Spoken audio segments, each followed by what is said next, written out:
to the Louis Bellina Show Thursday. The Louis Bellina Show presented by CC Electric. Let me lay it out for you. Here in our first hour together, it is a maroon and white universe.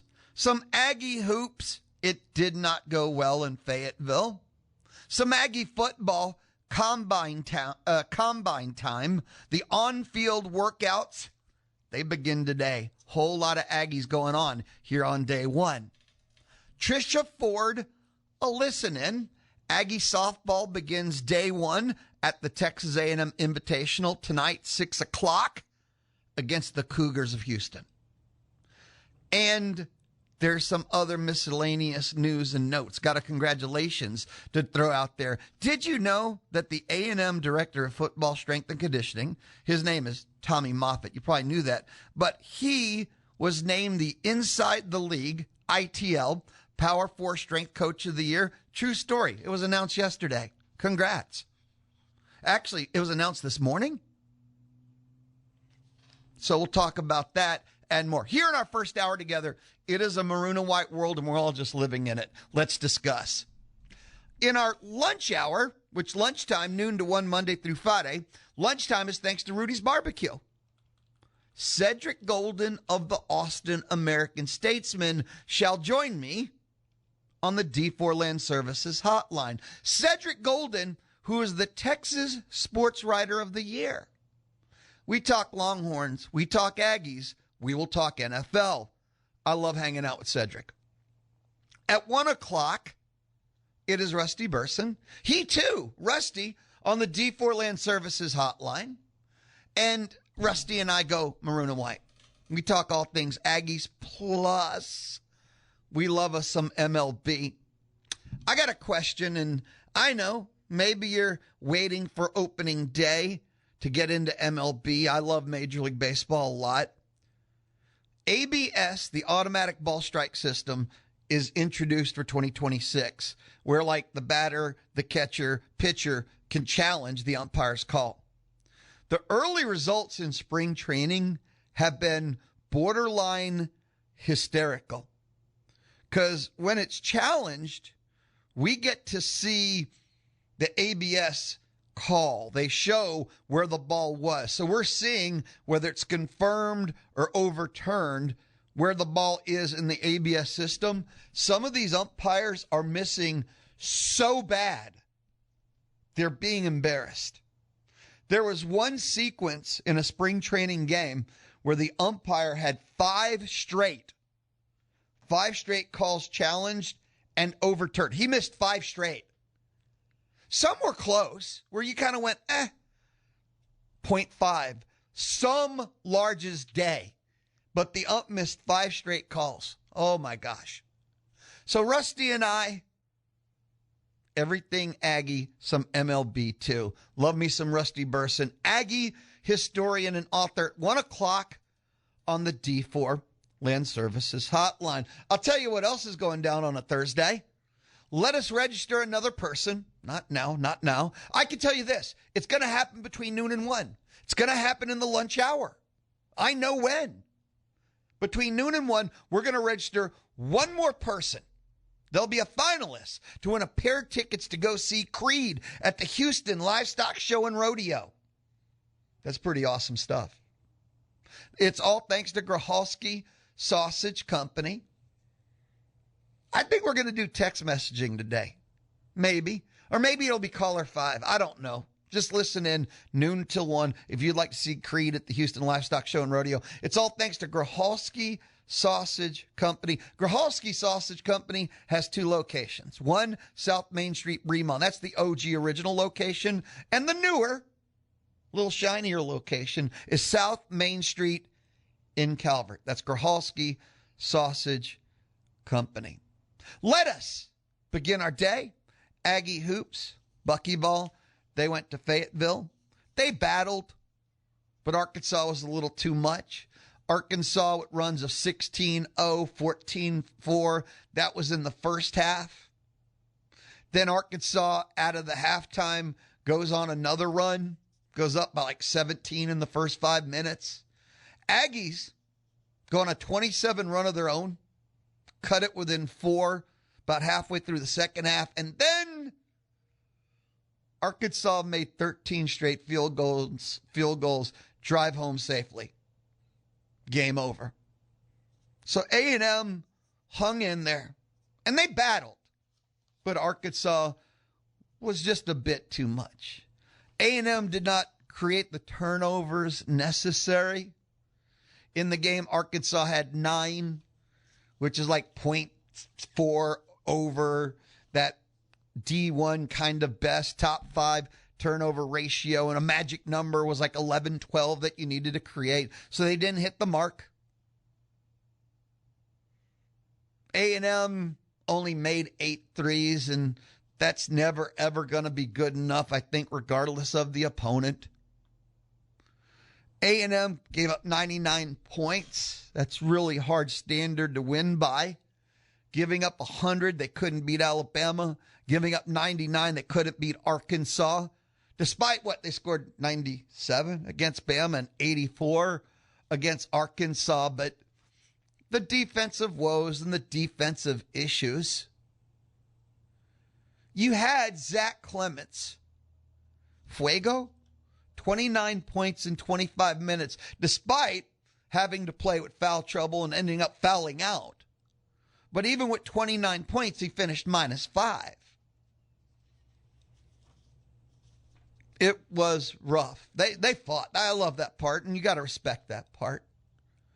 But they were the underdog. Defense. Okay, the love-hate relationship with buckyball defense is one of the most perplexing relationships in my sports life, because it has caused and led them to their biggest wins. And when it's failed, it's just some of the toughest losses. Like, again, I look at Alabama. If they could have played a lick of D, they could have beat Bama. Missouri's about missed layups. And when the defense isn't happening, it's rough. But a team that, make your threes and 8 total. I mean, let me ask you, maybe it's our first text message survey question of the day if you want to tackle this one, but why did they lose by 15 to Arkansas? Why did they lose by 15 to Arkansas? You got a 29-point game. AG popped in at 17. Why did they lose by?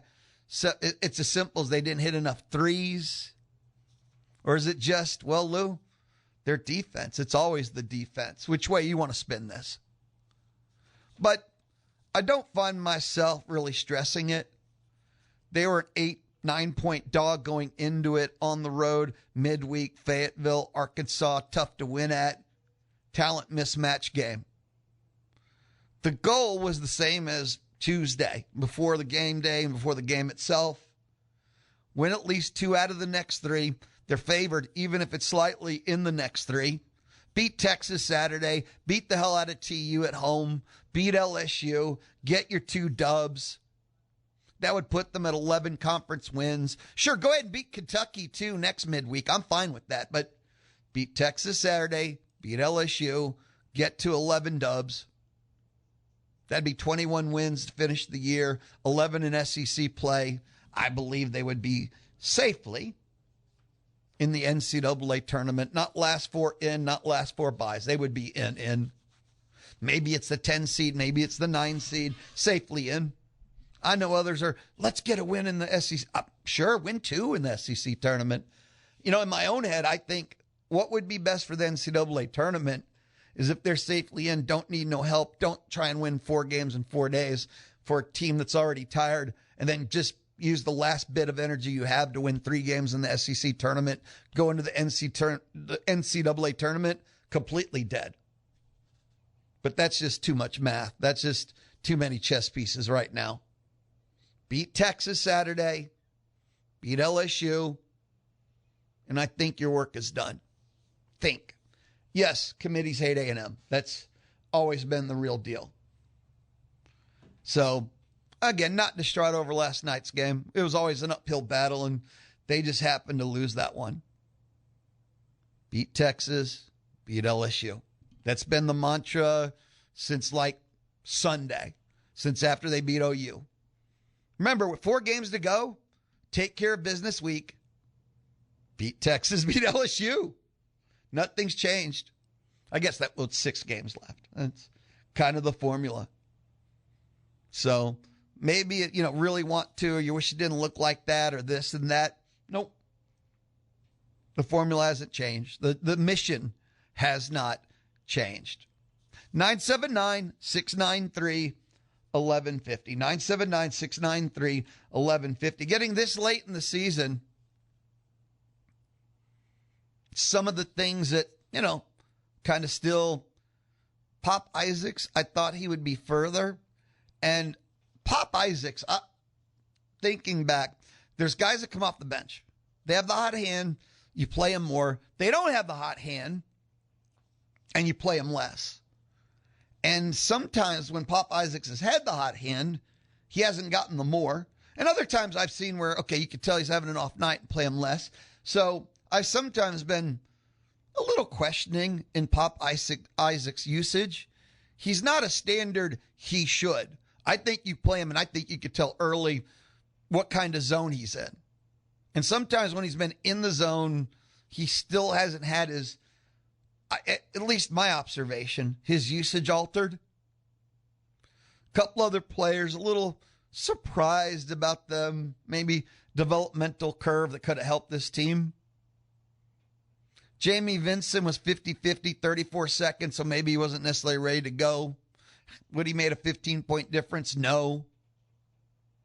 Ruben Dominguez, no points. 12 minutes, 0 for 2, both threes, no points. They need him. Thinking from the start of the year and some of his early non-con performances, he could be the single most key vital cog to this team.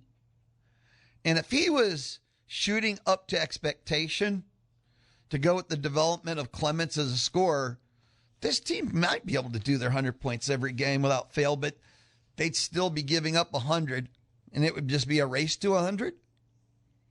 But love the development of every other aspect of Ruben's game, but is the trade-off worth it? Like, in developing every other part, he's lost his shooting touch. If teams figured him out,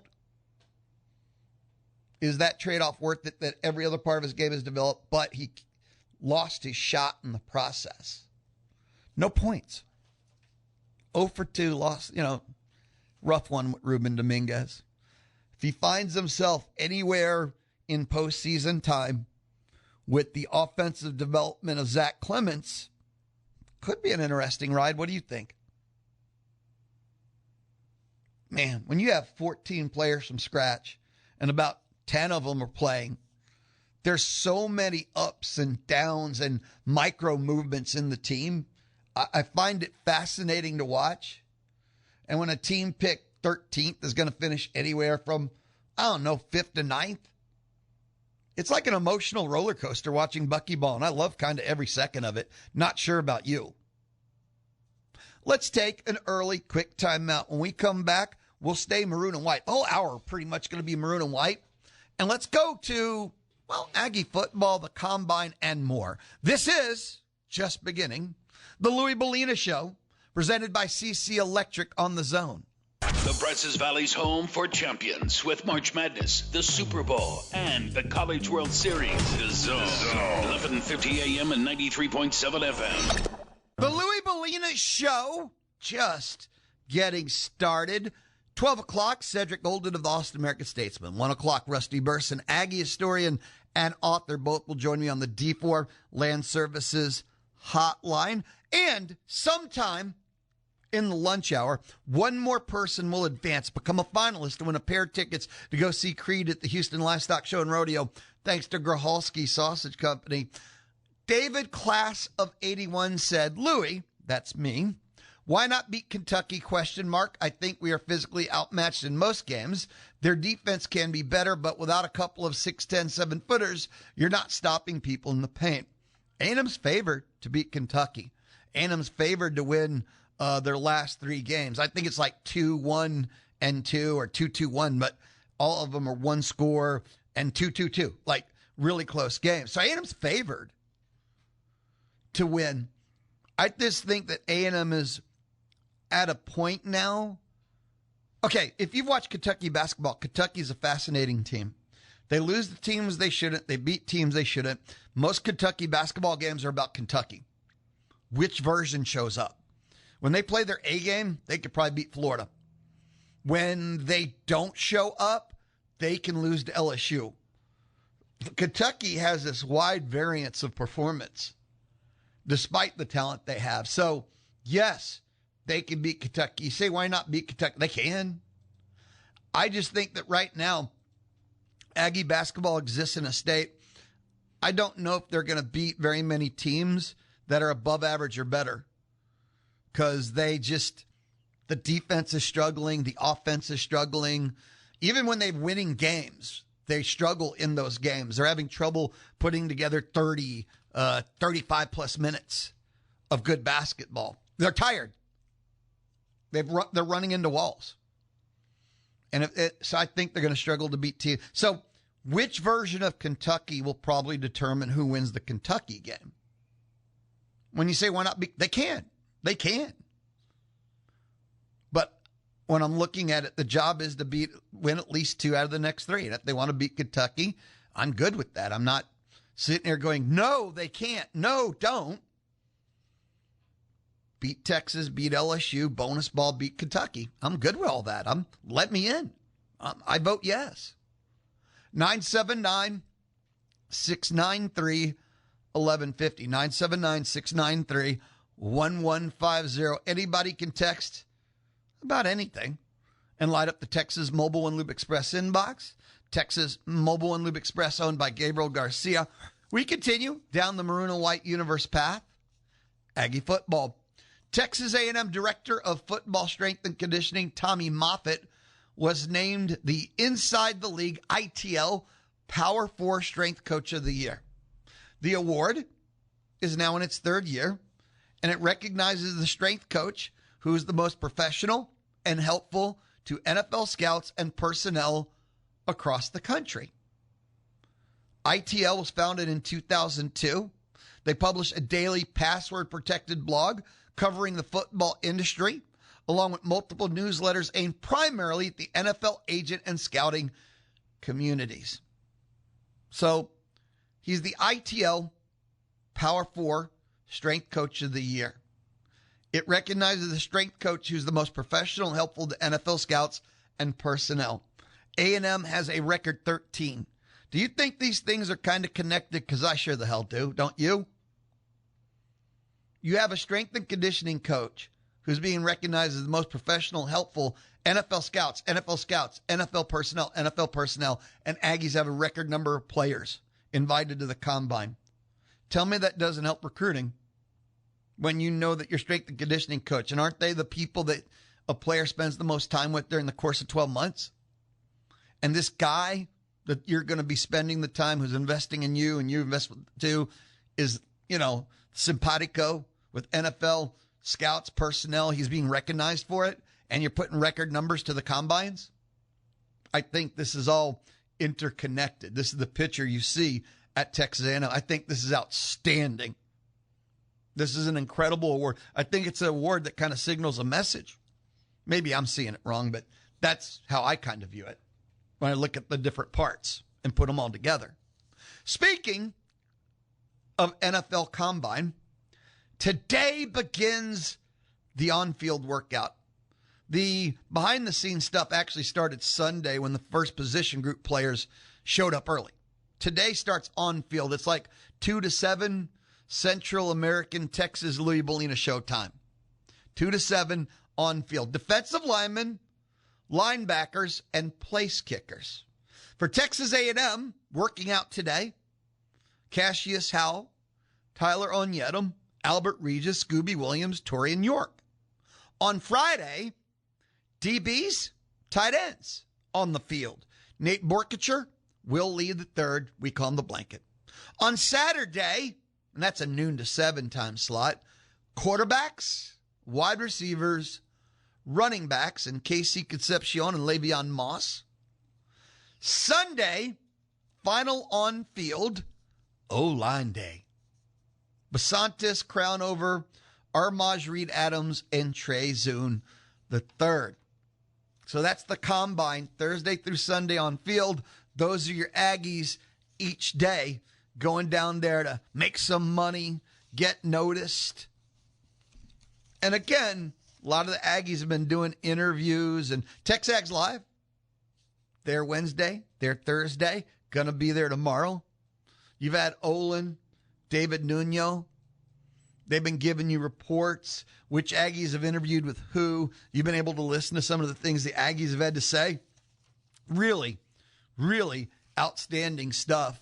I have been reading like PFF, ESPN, even some of the CBS guys and, what they're looking for and all these questions with their experts and stuff. And something that's kind of hilarious to me, the obsession with arm length. And look, you're thinking cashy as hell. Yes, but okay. They asked the ESPN NFL draft experts, which prospects measurements will scouts really be focused on? And one of their big guys, Miller for ESPN, Reuben Bain Jr., Edge Miami, the arm length concerns have been loudly rumored when discussing Bain. So it's not just a Cassius Hal thing. Okay, right? Okay. And so all the top edge rushers almost have an arm length issue.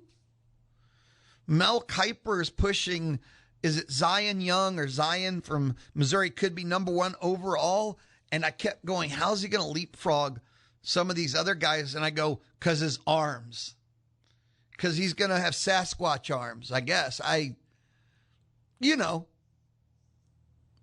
it's like the magic number is if you're sub 32-inch arms along the D line. And you had Bain, who had 71 pressures, 9.5 sacks. And, hey, they have the prototype. They have the measurements in each of the different cones and 40s. And it just depends on your position and, the red flag markers and all. It just kind of, a player can go out and show, and you have all this tape. And was it, who was it? Oh, Olin tonight, Tuesday. Projection versus production. And if you're an NFL GM and you have this production and the prototype and the charts, it's almost a way of keeping your job going, well, we couldn't. You see what the chart says. And if we violate the chart, and if you violate the chart, you're putting your own neck out there, right? And it's safer to just stay in the hive mind. So it's not just Cassius Howell with, I guess, arm length, but Ruben, I don't know. Yeah. The arm length thing, though, it's just kind of killing me. That's what I'm saying. Ooh, something I saw, PFF, Pro Football Focus, they did it's a little cheat graphic. A little quick graphic for each of the different players. Like wide receiver is the one I saw. And here's the scouting guide graphic for Casey Concepcion for the NFL draft. Pros. Well, strengths and weakness. That's how they did it. Here's his strengths. Great one-cut change of direction with and without the ball. Can be lightning quick with his release versus the press. Excellent run potential on special teams. Now here's his two weaknesses. Dropped 19 passes over 3 years, which, interesting from an observational standpoint, and only got to watch him 1 year this past year. I didn't think of drop passes as a problem, even though I did know he did drop some, but it never approached the, this might be a problem category. So under weaknesses, dropped 19 passes over 3 years. And the second one, and this is a pretty strong statement, but won't bring much value as a blocker. So the PFF little graphic got a small A&M jersey. Pro, great one-cut change of direction with and without the ball. Can be lightning quick with his release versus the press. Excellent return potential on special teams.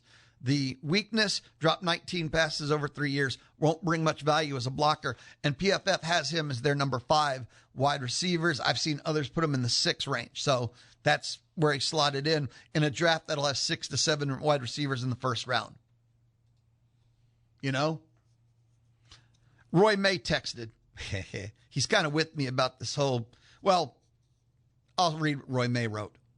And all text messages are inside the Texas Mobile and Loot Express inbox. Roy May, some of the measurables for the combine are so dumb. If being a knuckle dragger is the real threshold, I guess all I need to do is lower my 40 time. Happy Thursday, Mojump. Hey, man, Roy May. Happy Thursday, brother. Merry combine to you. Be awesome. Be phenomenal. One other thing, and this isn't combine related. It's maroon and white. It's Aggie football. It's not combine, though, that's for sure. And we are in the maroon and white notebook. College football 2026, college football season. Yeah, I'm all over the place, but that's the maroon and white notebook. This upcoming season, Aggies are facing like Ole Miss, right? And Missouri and Texas. CBS Sports did the top 10 most explosive / playmakers for the upcoming college football season. So these are players that A&M are going to have to defend in the upcoming season. Kawan Lacey, running back, Ole Miss. Cam Coleman, Texas wide receiver. Ahmad Hardy, running back, Missouri. I'll bring that back up later when we maybe move to the summer. But a quick something that caught my attention as I was just doing some reading this morning. But 3 of the top 10 playmakers for the upcoming college football season are in A&M schedule for 2026. 3 of the top 6, top 10, what did I say 6 for? Are on A&M schedule for the upcoming season. Ole Miss, Missouri, and Cam Coleman at Texas. Texas opened up the checkbook blank to get Cam Coleman. Cam Coleman is the type of wide receiver, and Sark strikes me as smart enough as an OC. Just throw him the damn ball. Don't worry about if he's opened or covered. Just like at Auburn, Hugh Freeze could have saved the whole season by telling his quarterback, I don't want you to look at the defender at all. Find Cam Coleman's jersey and throw the ball as hard as you can at him and let him do the rest. And they would forget he's on the team. Like, holy cow. I don't think Sark's going to do that. They'll get him the ball in motion. They'll get him the ball short. They'll get him the ball long. Like, if he has less than 15 targets a game, you should be sued for, like, criminal mischief or whatever you got there. I think they'll maximize his potential, which will probably unlock Arch. Texas did what they had to do to get who they needed to make things happen. I do believe that with Cam Coleman going to Texas. That was the perfect move. Up next, Maroon and White Notebook continues on. Trisha Frod, A&M Softball head coach, met with the media, previewing the Texas A&M Invitational, their start to the season, and we'll listen to what she had to say. It's part of hour number 1, the Maroon and White Universe, here on the Louis Bellina Show, presented by CC Electric, built on faith, family, and community. That's CC Electric. It's the Louis Bellina Show, Thursday on The Zone. Visit the Pod Center at zone1150.com and find every hour of every day of your favorite shows. Download or subscribe. Did you know that on this day, February 26th, in the year 1932, one Johnny Cash was born? Happy birthday, Johnny Cash, the man in black, born February 26th, 1932. Welcome back, Louis Bellina Show, presented by CC Electric, the Louis Bellina Show, from inside the Charles Schwab studio. In uncertain times, Charles Schwab remains invested in their clients by offering personalized guidance and clarity. Contact Mark Sim right here in College Station. That's our local. Get answers to your questions. Learn more at schwab.com/College Station. Time now, a listen in. Trisha Frod, A&M Softball head coach, met with the media previewing the Texas A&M Invitational, which begins tonight at 6 against the Houston Cougars. And you can hear that game on Willie 1550 AM and at radioaggieland.com.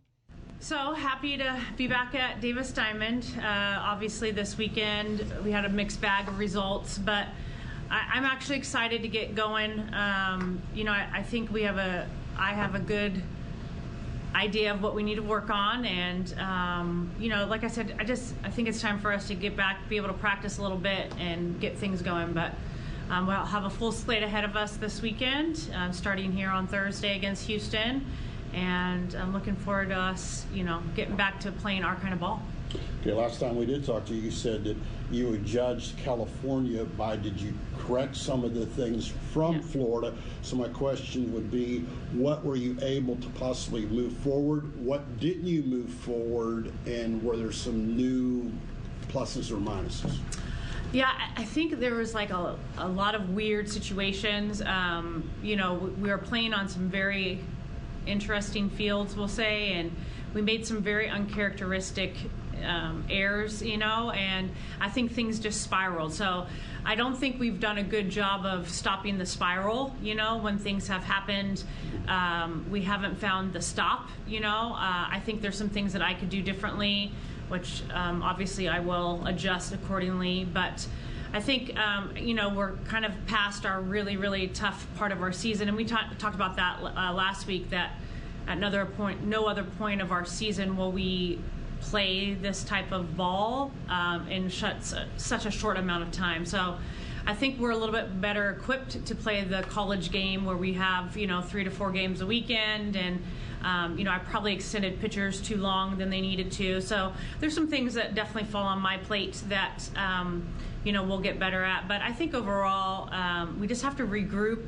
This team really likes each other, and they work hard for each other. So I think we still have a long ways to go, but we also talked about that at the beginning of the year, is that it's going to take us some time to kind of put all the pieces together, and I still feel like we're in, we still have to put some pieces together. How do you feel like the youngsters kind of responded to some of the adversity faced over the weekend? In parts of it, really good, and parts of it, not so good. So I felt like if you would have told me we got Tinsley knocked out of the game in a half of an inning against UCLA, I'm like, absolutely. Like, I thought we did some things really good there, and Paisley put down a great bunt. Frankie hit her in. Frankie was great all weekend long. But then we didn't execute some things on the pitching side. And so I think we haven't put a game together where I felt like all pieces were rolling. The Nebraska game, we made some defensive miscues that really cost us, and then we come out against LMU and pitch a gem, and so I think it's just getting us to all do it together. But I think overall, like offensively, there's been some really good fight. We put up 5 runs, like I said, against UCLA, but I feel like you saw at the beginning of this weekend, things were good. Meaning we lost against Oregon, but it was a good ball game. We didn't get a hit when we needed to get a hit. We pitched well, blah, blah, blah, blah. But as the weekend wore on, I feel like you saw our exhaustion come out, and we didn't dig deep enough to be able to execute at a high level that we needed to face that type of competition. And I'm curious, with Taylor Cannell in specific, just kind of finding her role as she goes. So do you like using her towards, beginning of games? I know she's closed a lot. Just what about where she's at? Yeah, her and I talked a little bit this weekend about that in specifically. But I think, she's going to be somebody that we can use in the middle, we can use at the end, and we're still working through the beginning of games. I think right now we just got to get her arm action a little cleaned up. She's a little wonky right now. She feels it. And so I think, again, we haven't had a bullpen in 10 days, so just some of those pieces are going to be nice, that we'll have 2 days of practice and be able to kind of adjust and work on some of those pieces. How frustrating is the ranked losses thing at this point? There's been in so many of them, and how do you guys sort of try and push past that, I'm assuming, discouragement? Yeah. So they're frustrating only to the fact that we were in every single one of them except for the last 2, but for me, I don't know, those are just great opportunities. So frustrated maybe, but also we faced 6 All-Americans in the last 2 weekends in the circle. And so I keep saying this, and I hope it does come to fruition, but that's going to help us for conference play. There's not going to be an arm that we feel like we haven't seen. We're overmatched. There won't be an arm in postseason in which we feel like, we haven't seen, we're overmatched. And so I think there's a lot of good that comes from getting your teeth knocked in a little bit at the beginning of the year. So, I don't know. I said this last week too. I'm a glass half full person. So, like, as long as we're learning from these, and you know, some of the situations I feel like we're getting better about it, but some of the situations we still need to address. So, we just got to keep moving. Like, that's life. I was reading. You know, you're on. I think it's the Duke women's basketball coach. She said something to the fact, Kara, right? Lawson. Yeah. She said, you don't get to choose the length of your adversity. And I feel like that's kind of where we're at right now. Like, when it comes to ranked teams, we haven't gotten the W. We've been in, you know, most of those games, though. And so we just got to punch through that wall. That's a great quote. So looking ahead to this weekend, obviously, like, on paper, I think us non-professionals see a lot of W's, but like, what do they need to do in order to feel like this is a successful weekend? Because I'm sure it's going to be more than just winning. Yeah, I think just going back to playing Aggie softball, so clean defense, I think we for sure have to clean that up, and that's been an issue, I think, all year, that going back to your point, Cease, of some things that I said we need to clean up and we probably haven't. I think that's an area that we need to address, continuing to address. But I think, you know, I made this funny statement, I think, on air in one of our Clearwater games, because I got a lot of text messages about it, of like, it's not rocket science, but like, pound the zone. Like, when we're pitching, work ahead and spread. It's not, again, it's not rocket science. So I think that's going to be our biggest thing, of just being able to work ahead. When you're 2-0 against top level hitters, like, they come out of their shoes, and it's a game of momentum. And when you give them an inch, they're going to take a mile. And so, unfortunately, we've been on the wrong side of that. And so that's really going to be my message. I think in the box, we've done some really good things. We've fought, we've battled. But I think those are probably the two areas that we really have to hit hard. KP was just talking about how she someone that people gravitate towards, and it's not actually something she's really had to work at, but she's just kind of a natural leader. What from your standpoint, just what kind of player is she? KP's, I mean, when she smiles, she lights up a room, and I always tell her, like, you have this gift. She's really, I feel like this year, grown into her leadership role. She understands how to communicate to certain people and how not to communicate to others. Like, she knows how to rally people. She's mature. But I think the thing that you can never question about KP is that she competes. She wants to win.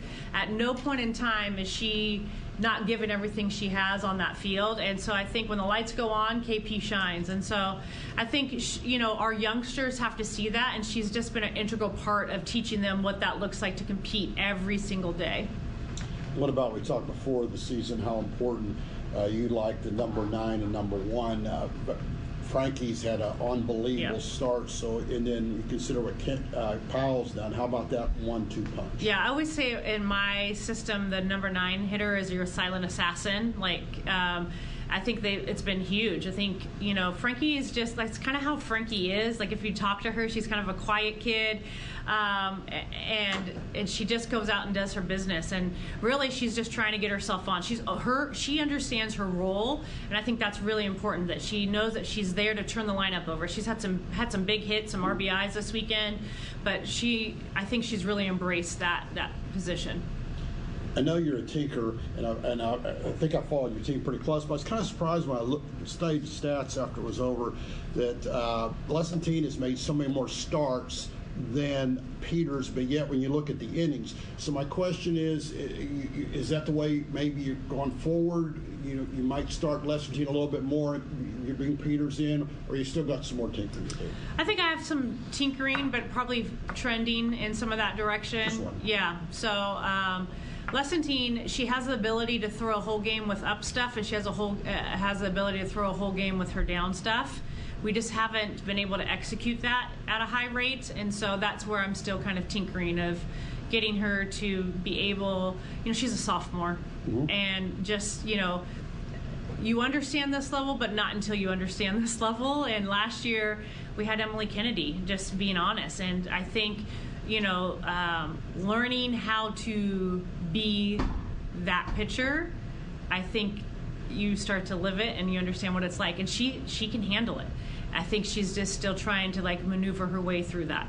You're kind of surprised at the home run numbers? Yes. Just wondered. Yeah. And I know you'll take care of that, right? Yes.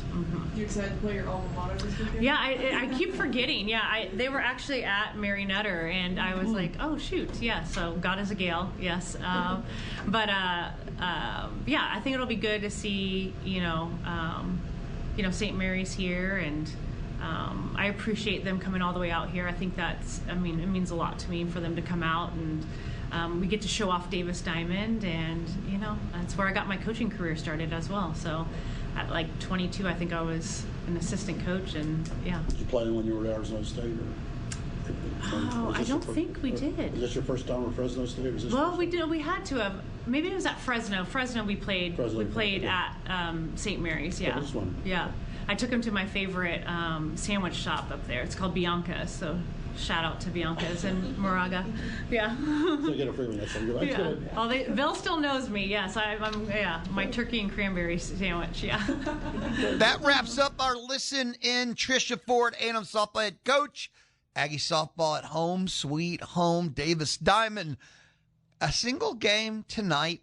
Now, programming service announcement. Listen closely.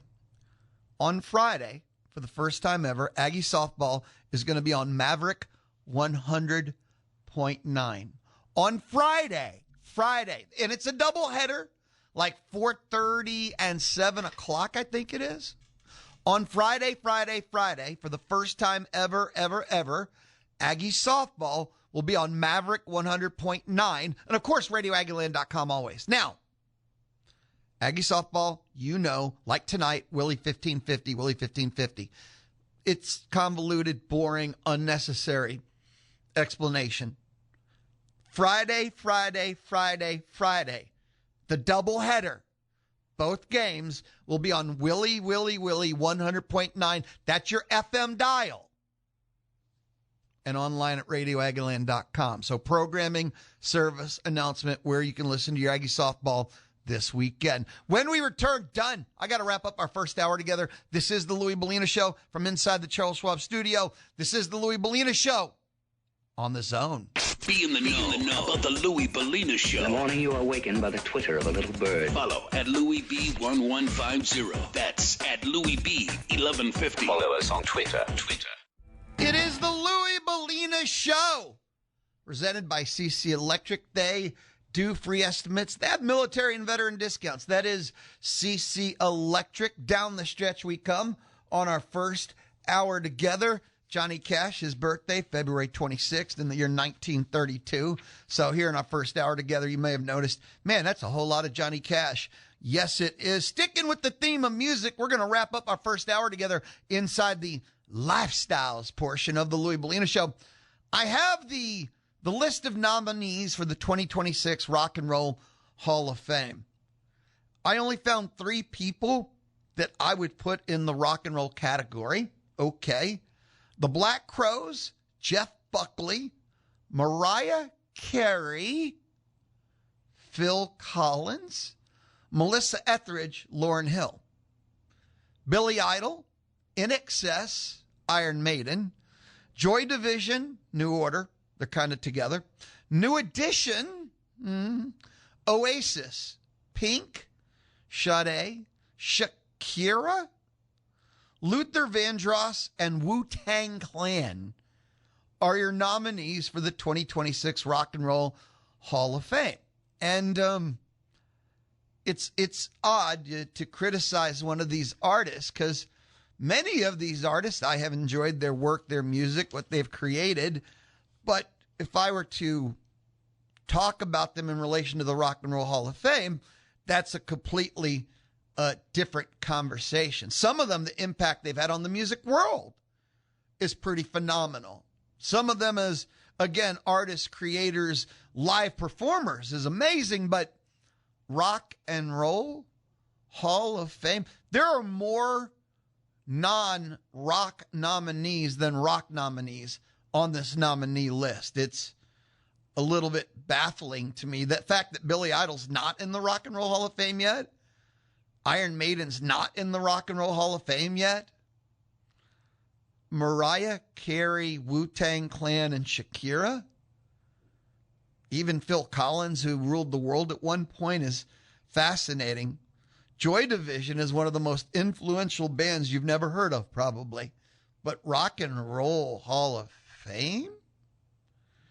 Each year, the list gets more interesting. I'm going to use kinder word choices. More and more interesting. As someone who believes in rock and roll, more interesting, more fascinating the nominees. And again, you'll be stunned. Some of these artists, I think, are absolutely incredible. Grew up listening to, love to death, but not Rock and Roll Hall of Fame. Long live Johnny Cash. When we return, Cedric Golden joins us on the D4 Land Services Hotline.